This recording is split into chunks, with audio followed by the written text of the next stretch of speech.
Welcome back to my channel. ఇవాల్టి video వచ్చేసి thumbnail చూడంగానే మీకు అర్థమైపోయి ఉంటుంది. నేను నా హెల్త్ గురించి ఒక అప్డేట్ ఇద్దామని మీ ముందుకు వచ్చాను.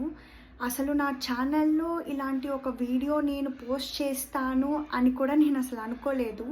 కానీ నేను ఒక షార్ట్ అయితే అప్లోడ్ చేశాను. నాకు ఫేస్ పెరాలసిస్ వచ్చింది, చాలా రోజుల తర్వాత కిచెన్లోకి వచ్చాను అనని. సో ఆ షార్ట్ అప్లోడ్ చేసిన తర్వాత నాకు చాలామంది మా ఫ్రెండ్స్, రిలేటివ్స్ అందరూ కూడా మెసేజ్ చేశారు, నీకు ఫేస్ పెరాలసిస్ వచ్చిందా, సిమ్టమ్స్ ఏమొచ్చాయి, ఎలా కనుక్కున్నావు అని. సరే, ఒక ఇన్ఫర్మేటివ్ వీడియో లాగా అయినా ఉంటుంది అని చెప్పి ఈ వీడియో అయితే నేను పోస్ట్ చేస్తున్నాను. మీకు తెలీదు అని కాదు, తెలిసిన వాళ్ళు కూడా ఉంటారు. కానీ మా ఫ్యామిలీలో నేను అబ్జర్వ్ చేసింది, నాకు వచ్చేదాకా ఫేస్కి ఒక్కటే పెరాలసిస్ వస్తుంది అని ఎవరికి తెలీదు. సో అలాంటి వాళ్ళు ఎవరైనా ఉంటారేమో, ఈ వీడియో వాళ్ళకి వెళితే వాళ్ళకి యూస్ఫుల్గా ఉంటుందేమోనని ఈ వీడియో అయితే పోస్ట్ చేస్తున్నాను. వీడియోలోకి వెళ్ళే ముందు నా ఛానల్ని ఫస్ట్ టైం ఎవరైనా చూస్తున్నట్లు కనుక అయితే ప్లీజ్ నా ఛానల్కి సబ్స్క్రైబ్ చేసుకోండి. నాకు అసలు ఫేస్కి పెరాలసిస్ వచ్చింది అని నేను ఎలాగ కనుక్కున్నాను అని అంటే, అక్టోబర్ 15th అండి, అది మా 4th వెడ్డింగ్ యానివర్సరీ. ఆ రోజు బయటకు వెళ్ళి లంచ్ చేయాలి, చాలా అయితే మేము ప్లాన్ చేసుకున్నాము. ఆ రోజు మార్నింగ్ లేవగానే నేను బ్రష్ చేయడానికి వెళ్ళాను. పుక్కిలించేటప్పుడు ఇలాగా 2 బుగ్గల్లో పుక్కిలించేటప్పుడు ఇటువైపు అయితే నాకు వాటర్ బయటికి రాలేదు, కానీ ఇటు సైడ్ పుక్కిలించేటప్పుడు ఈ హోల్లో నుంచి వాటర్ అనేది బయటకు వచ్చేసింది అనమాట. అది నేను అబ్జర్వ్ చేసిన నా ఫస్ట్ సిమ్టమ్. దాని తర్వాత మా వెడ్డింగ్ యానివర్సరీ కదా అని చెప్పి అమ్మ మాకు వీడియో కాల్ చేసి విష్ చేసింది. అప్పుడు అమ్మ ఏం అబ్జర్వ్ చేసింది అంటే, వీడియో కాల్లో నేను మాట్లాడుతుంటే నా లెఫ్ట్ సైడ్ మూత్ అనేది కొంచెం పక్కకి వెళ్ళిపోతుంది. మా హస్బెండ్ ఇంకా నిద్రపోతూ ఉన్నారు. ఇంకా మా అమ్మ ఏంటంటే, వెంటనే వెళ్ళు తనని లేపు, నీకు మూత్ ఏంటో పక్కకి వెళ్ళిపోతుంది, నాకేంటో భయంగా ఉంది అని అంది. అది మా అమ్మ నా దగ్గర అబ్జర్వ్ చేసిన నెక్స్ట్ సెకండ్ సిమ్టమ్ అనమాట. ఇంకా వెంటనే అమ్మతో అయితే కాల్ కట్ చేసేసి మా హస్బెండ్ అయితే లేపి ఇలాగ చెప్పాను అనమాట, ఇలాగా పుక్కిలిస్తూ ఉంటే నాకు వాటర్ అనేది బయటకు వచ్చేస్తుంది.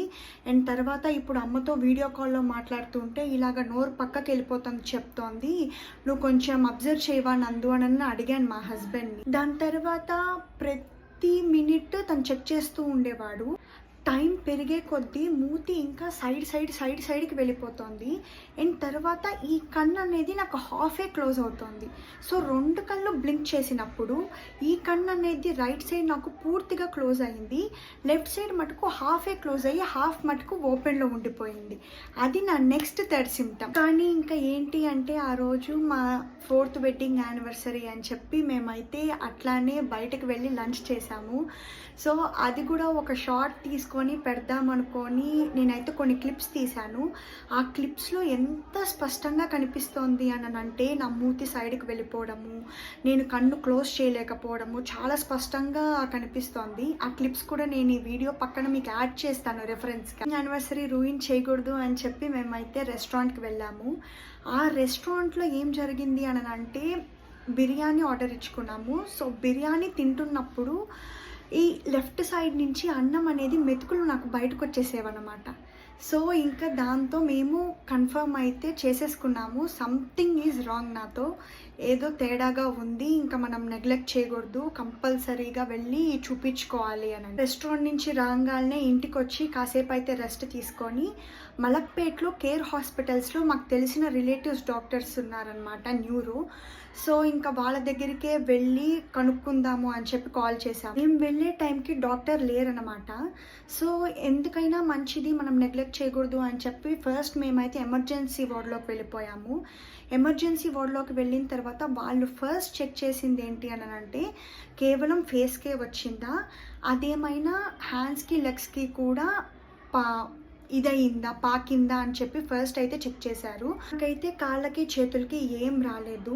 సో కన్ఫర్మ్ చేసుకొని మీకు వచ్చింది ఫేస్కి పెరాలసిస్ అని చెప్పి వాళ్ళైతే కన్ఫర్మ్ చేశారు.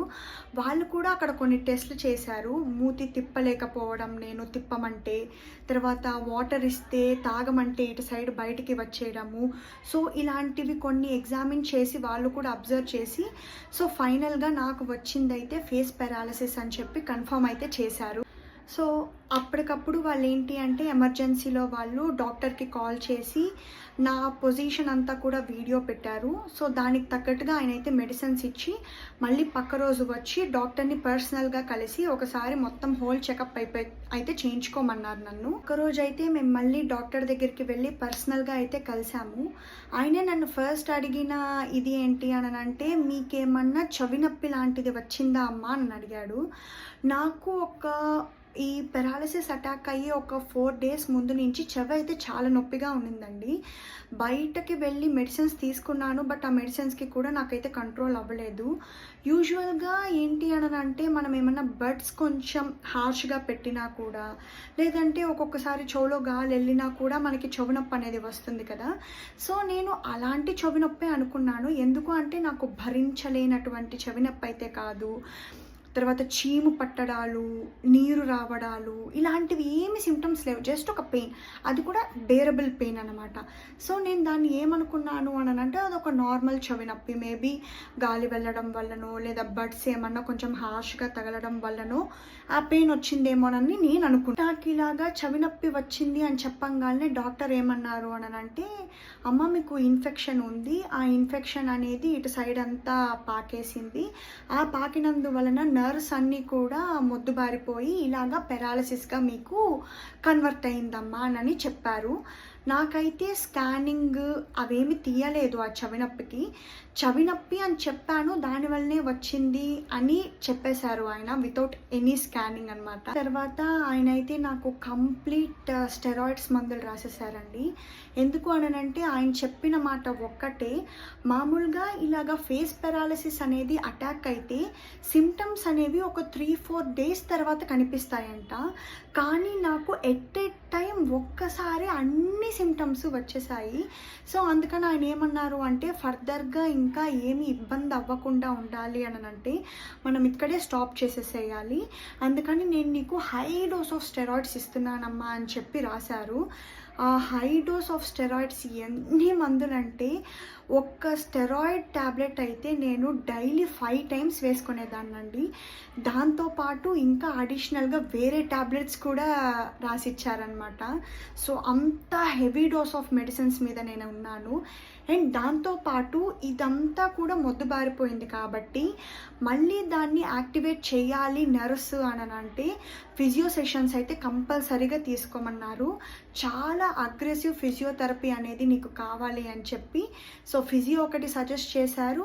And complete high doses of steroids మీద అయితే నన్ను ఉంచారు. అయితే నన్ను ఒక 1 month వరకు ఫిజియో సెషన్స్ అనేవి అటెండ్ అవ్వమన్నారు. అండ్ ఈ స్టెరాయిడ్ ట్యాబ్లెట్స్ వల్ల కూడా మొహం అనేది చాలా స్వెల్లింగ్ వచ్చేస్తుంది, ర్యాషెస్ వచ్చేస్తాయి, విపరీతమైన ఆకలేసేస్తుంది అని అన్నారు. నాకైతే ఈ 3 సైడ్ ఎఫెక్ట్స్ కనిపించాయండి. మొహం అనేది చాలా స్వెల్లింగ్ వచ్చేసింది. ఎప్పుడు తిననటువంటి నేను ఎలా తింటున్నానంటే ఆ ట్యాబ్లెట్స్ వల్ల తిన్నా కూడా ఆకలేసేది.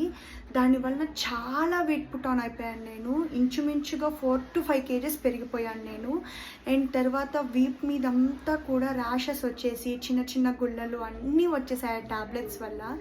సో ఈ స్టెరాయిడ్స్ వల్ల ఈ సైడ్ ఎఫెక్ట్స్ వస్తుందని ముందుగానే చెప్పారు. అండ్ నాకు చెప్పిన 3 సైడ్ ఎఫెక్ట్స్ అయితే వచ్చాయి. ఇంత హై డోసేజ్ ఆఫ్ స్టెరాయిడ్స్ ఇచ్చారు కాబట్టి చాలా రెస్ట్ ఉండాలి అని అన్నారు.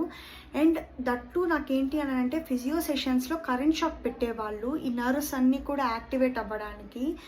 సో ఆ కరెంట్ షాక్ వల్ల కూడా ఫిజియో నుంచి రాగానే నాకు తలంతా తిరగడాలు, తలంతా భారంగా ఉండడాలు, ఎంతైనా కరెంట్ షాక్ కదండి, ఆ మాత్రం ఉంటుంది.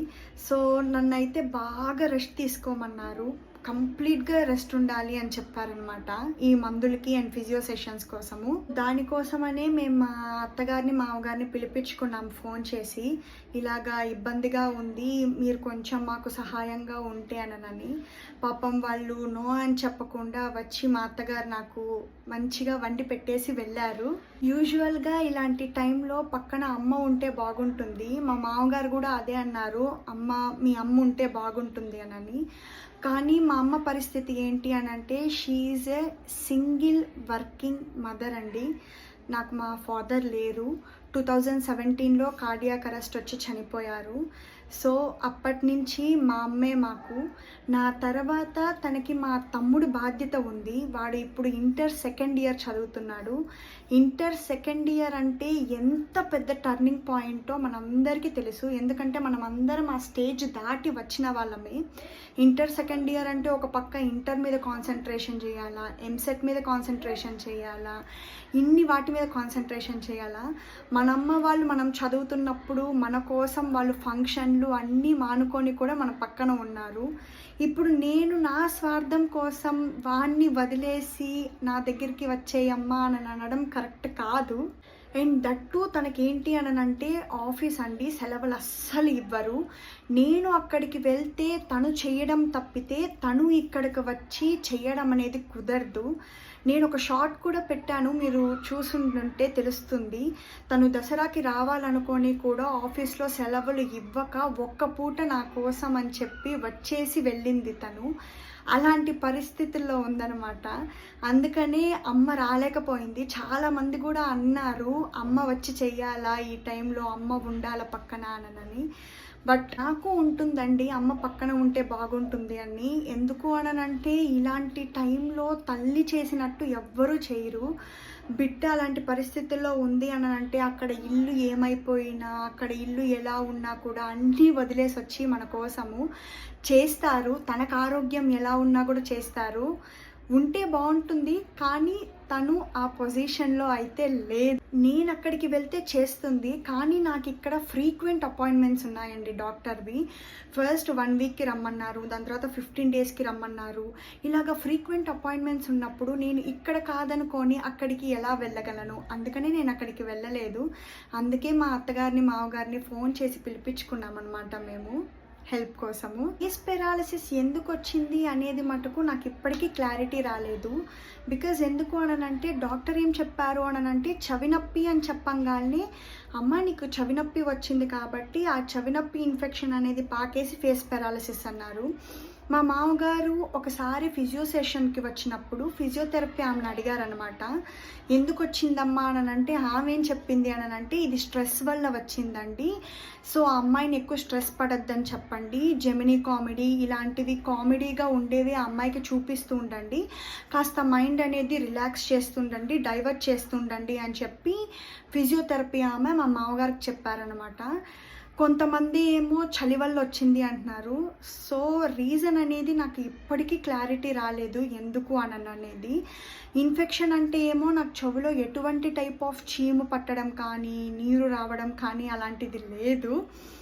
ఏదైనా కానీ వచ్చేసింది. చాలా చిన్న ఏజ్ అండి, 27 ఇయర్స్. లిటరల్లీ మా అమ్మ అయితే ఏడ్చేసింది, కళ్ళల్లో నీళ్ళు. ఒకటే మాట, నేను రాలేకపోతున్నాను, నీదేమో 27 ఇయర్సే, చిన్న వయసు, ఈ వయసుకి వచ్చేసింది అని. But at the same time తను ఎంత మోటివేట్ చేసిందంటే అండి నన్ను, పక్కన లేకపోయినా కూడా అనుక్షణం ఫోన్ చేసి ఫిజియోకి వెళ్ళావా, వాళ్ళు చెప్పిన ఎక్సర్సైజెస్ చేసావా, అండ్ నాకు ఎక్కువ చెప్పింది ఏంటి అనంటే మాట్లాడడం ఆపద్దు అని అన్నారు. సో ఈ జా లైన్ అనేది మూమెంట్లో ఉండాలంట. సో ఇక్కడ బబుల్ గమ్స్ ఎక్కువ నమలమన్నారు. అంటే మనకి బబుల్ గమ్ గట్టిగా ఉంటుంది కదా, దానివల్ల నర్వ్స్ అనేవి ఇలాగా అవుతాయి కాబట్టి సో ఎక్కువగా గట్టి వస్తువులు తినమన్నారు, బెలూన్స్ ఊదమన్నారు, అండ్ ఫిజియో వాళ్ళు కొన్ని ఎక్సర్సైజెస్ చెప్పారు, ఇవన్నీ చేయమన్నారు. ప్రతిసారి ఫోన్ చేసి బెలూన్ ఊదావా, బబుల్ గమ్ తిన్నావా, ఎక్సర్సైజ్ చేసావా అని చెప్తూ దాని తర్వాత ఏం చెప్పిందంటే, నీకు బాధ్యతలు ఉన్నాయి, నీ పాప ఉంది, నీకు హస్బెండ్ ఉన్నాడు, నువ్వే వాళ్ళకి చెయ్యాలి. సో నువ్వు డీలా పడకుండా నీకు నువ్వు శక్తి తెచ్చుకొని నువ్వు మళ్ళీ కమ్బ్యాక్ ఇవ్వాలి అని ఎంత మోటివేట్ చేసిందండి. ఈ ఫేస్ పెరాలసిస్కి చాలా స్ట్రెయిన్ అయిపోతామండి, చాలా మనకి ఇది కావాలి, రెస్ట్ కావాలి. కానీ నాకు పాపతో అంత కుదిరేది కాదు. ఈవెన్ మా అత్తగారు వాళ్ళు ఉన్నా కానీ. ఎందుకు అనంటే దానికి ఇంకా 2 ఇయర్స్ కంప్లీట్ అవ్వలేదు. ఈ నవంబర్ 14th కంప్లీట్ అవుతుంది. అది ఇంకా చిన్నదే. పడుకుంటే ఏమో అమ్మ అమ్మ అని అంటూ వచ్చేది. ఈవెన్ నాకు ఫిజియో సెషన్స్కి కూడా అది నాతో పాటే వచ్చేది వదలకుండా, నేను ఎక్కడికి వెళ్ళిపోతున్నానా అని. సో అత్తయ్య వాళ్ళు పాపం చేసినా కూడా పాపకి మటుకు కంప్లీట్గా మొత్తం నేనే చూసుకునేదాన్ని. దానికి స్నానం కాదు, టిఫిన్, ఫుడ్, నిద్ర, అన్ని ఆటలు మొత్తము అది అమ్మ అమ్మ అని అంటూ వచ్చేది. సో నాకు అక్కడ కొంచెం రికవర్ అవ్వడానికి టైం పడుతుంది. ఎందుకు అంటే అంత ప్రాపర్ రెస్ట్ అనేది నాకు రావట్లేదు. టింగ్లో వచ్చిన దానికంటే ఇప్పుడు కొంచెం బెటర్ అండి. అత్తయ్య వాళ్ళు కూడా ఏంటి అంటే మా మామగారు రిటైర్ అయిపోయారు, పెద్దవాళ్ళు అయిపోయారు. వాళ్ళకి మటుకు ఎంత ఓపిక ఉంటుంది. ఇంకా మేము వెళ్తామమ్మా కొంచెం అడ్జస్ట్ చేసుకో అని అంటే సరే అన్నాము. అప్పటి నుంచి కొంచెం చేసుకోగలుగుతున్నాను, పర్లేదు. ఇంట్లో వంట చేసుకుంటూ మా హస్బెండ్కి ఆఫీస్కి పంపిస్తూ క్యారియర్, సో ఎట్లాగట్లాగా పాపని చూసుకుంటూ ఇప్పుడైతే కొంచెం సెట్ అయ్యాను. బట్ స్టిల్ ఇంకా ఫిజియో మీద ఉన్నాను, ఫిజియో తీసుకుంటున్నాను. ఇంకా డాక్టర్ అపాయింట్మెంట్స్ కూడా ఉన్నాయి. ఫర్దర్గా ఆయన ఏం చెప్తాడో చూడాలి. బట్ ఏదైనా కానీ వన్స్ ఒకసారి బాడీలో ఒక డిఫెక్ట్ కనుక వచ్చేసింది అని అంటే అది ఫ్యూచర్లో ఎప్పటికైనా కూడా మనకి ఇబ్బంది. మనం అది ఫ్యూచర్లో మళ్ళీ రిపీట్ అవ్వకుండా ఇప్పటి నుంచే జాగ్రత్త అనేది పడుతూ ఉండాలి. సో యూట్యూబ్ వీడియోస్ కూడా నేను పెరాలసిస్ రాకముందు ఒక 3-4 షార్ట్స్ అనేవి తీసుకున్నాను. స్లోగా అప్లోడ్ చేస్తూ వచ్చాను. మీరు ఇప్పుడు తెలిసిన తర్వాత నా షార్ట్స్ కనుక కొన్ని వింటే అక్కడక్కడ నా మాటలు కొంచెం ముద్దగా కూడా వినిపిస్తాయన్నమాట. మ్యాక్స్ కవర్ చేస్తూ వచ్చాను, షార్ట్స్ అప్లోడ్ చేశాను. ఎందుకంటే ఆ ర్యాపో అనేది పోకుండా ఉండాలి అని మన మధ్య. ఇదండి నా హెల్త్ అప్డేట్ అనమాట. సో ఏది కూడా నెగ్లెక్ట్ చేయొద్దు, ఇమీడియట్గా వెళ్ళిపోండి.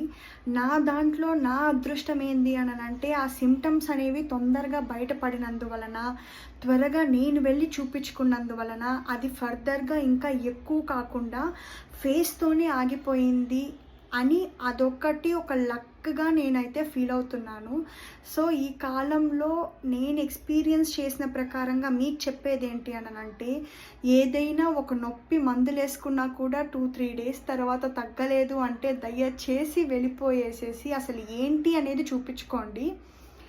అది ఎటుకు దారి తీస్తుందో అయితే అర్థం కావట్లేదు. సో అదండి ఈరోజుటికి వీడియో. జస్ట్ ఒక ఇన్ఫర్మేటివ్ అండ్ అవేర్నెస్ వీడియో అని అనుకోండి. Thanks for watching. బాయ్.